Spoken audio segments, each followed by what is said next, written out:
नमस्कार मित्रांनो, मी विलास. गेल्या अनेक दिवसांपासून माझे तुम्ही व्हिडिओ पाहता इंस्टा आणि यूट्यूब चॅनलवरती. आजचा व्हिडिओ वेगळा आहे. खरं तर माझ्या काही कामानिमित्त मी जर बाहेर गेलो होतो.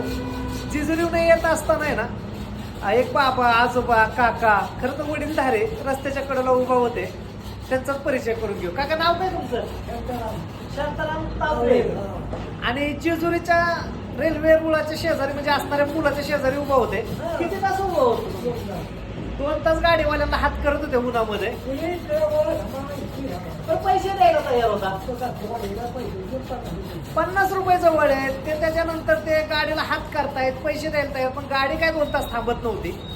मी जेजुरीहून मोरगावच्या दिशेने चाललो होतो आणि नंतर त्यांना मी पाहिलं, त्यांच्या जवळ गेलो, त्यांनी हात केला. मी गाडीवर त्यांना बसवलं आणि नंतर त्यांना बोललं, चला आता मी चाललोय पांडेश्वरच्या महादेवाचं दर्शन घ्यायला. त्यांना पण आम्ही घेऊन गेलो. दर्शन पण झालं ना तुमचं. आणि काका म्हणले, नाही नाही, आता तुला आहे ना, मी जो रस आहे ना उसाचा तू देणार आहे आणि तू माझ्यातर्फे रस प्यायचाच आहे.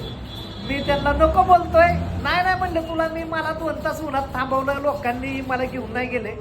मित्रांनो, ही पिढी आता बघायला भेटणार नाही. स्वार्थी दुनिया झालेली आहे. काम केलं की विसरणारी आहे. पण ह्या काकांनी आहे ना, मला हे तुम्ही पाहू शकता, ह्या काकांनी मला रस दिलेला आहे. खूप छान वाटलं. तुम्ही पण या दिवसामध्ये एखाद्या आजोबा, एखाद्या आजी, आई वडील एखाद्या रस्त्याच्या कडेला उभे असतील. मित्रांनो, तुमच्याकडे मोठी गाडी असेल तर तुम्ही त्यांना मदत करायचा प्रयत्न करा.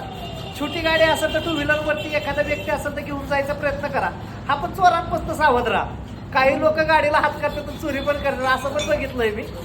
पण व्यक्ती बघून, त्या माणसाचा परिस्थिती बघून तुम्ही नक्कीच त्या लोकांना घेताल अशी आशा व्यक्त करतो.